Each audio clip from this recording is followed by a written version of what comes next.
there's 200 people or 150 people that start the class, there's 100 helmets of people that quit. Grown men whose dream it was to be a SEAL that get there, that did all this physical training and all this preparation and signed that dotted line and committed to 6 years, and they show up there and they get to that training and they ring that bell. No one knows who's going to make it through that program.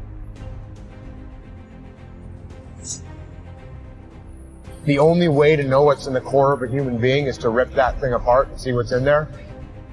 And until you rip it apart and see what's in there, you don't know. What does it take to not ring the bell? Don't quit. People always ask me, what should I concentrate on? What's your advice for me going to Bud? Don't quit. Don't quit. Like, train hard, don't quit. Well, if you want to be a good leader, you have to understand human nature. And the places where human nature reveals itself most clearly are times of extreme suffering and inhumanity. I had a bunch of hard-headed, very determined, thick-skulled guys that, I had to get them to do what I wanted them to do, had to get them to want to do. Trust is built on relationships. Relationships are built on trust. If you don't trust me, we don't really have a relationship. My first platoon, we were doing a training operation. We get into this tactical situation. Everyone in my platoon is focused on one area. Everyone's looking down their weapons, waiting for a threat to expose itself. Which means you got 16 guys looking down their weapons, and I'm waiting for someone to make a call. I was a new guy. I'm waiting for someone above me in the chain of command to say, hey, move here, or hey, move forward, or make some kind of a decision. And as I'm waiting, no one's doing it. So I'm a new guy. I'm scared to say anything, and I know I shouldn't say anything, so I'm just waiting, and no one's giving an order. No one's giving any direction. So I wait longer. And this goes on for probably 30 seconds or a minute, which is a really long time when you're trying to take down a target. And finally I said to myself, all right, I'm gonna see what's going on. So I actually point my weapon at the ceiling and I take a step back and I just look around.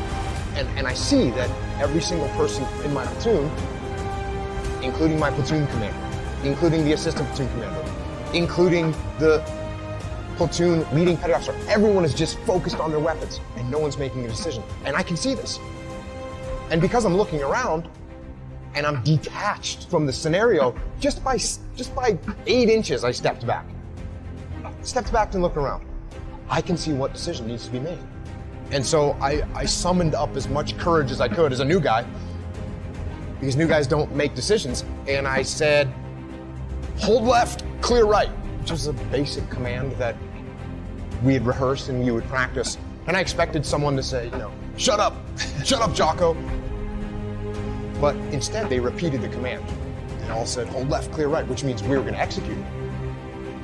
And sure enough, the guys on the left held and the guys on the right cleared. We got done, and instead of someone saying, hey, you need to keep your mouth shut, one of the more senior guys said, hey, good job up there. Way to make a call. So I looked at it and I said, wait a second, how could I have, as a new guy, have made a decision in that situation that was better than what the more senior, more experienced guys were making? And I realized it was because I took a step back and detached from it. So at that moment I said to myself, okay, from now on, when I get into these tactical scenarios, I'm going to take a step back. And I'm going to try and look around.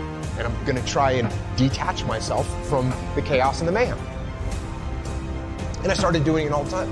In every tactical situation, in the land, warfare, in the mountains, in the urban environments, I was doing it all the time. And I was able to see what was happening. It was like a superpower to be able to see what was happening and make decisions.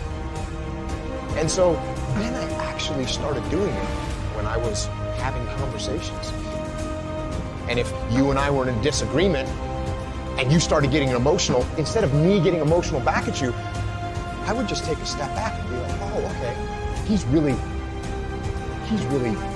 concerned about this. Why is he so concerned? What does he see that I don't see? And I started actually just detaching all the time. And that became a very powerful tool in leadership that I use to this day.